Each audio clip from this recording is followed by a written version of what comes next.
বানাবেন,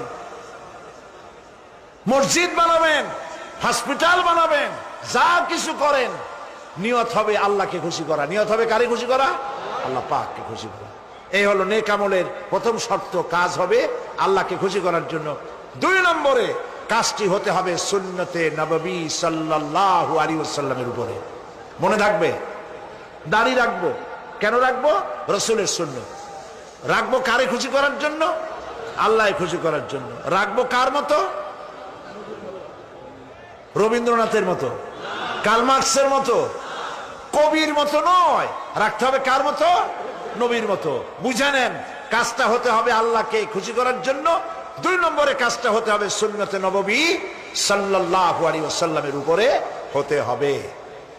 তাহলে এই হলো 1 নম্বর। জান্নাতে যাওয়ার জন্য, আল্লাহর সাথে দেখা করার জন্য 1 নম্বরের কাজ হলো নেক আমল। বলেন 1 নম্বরের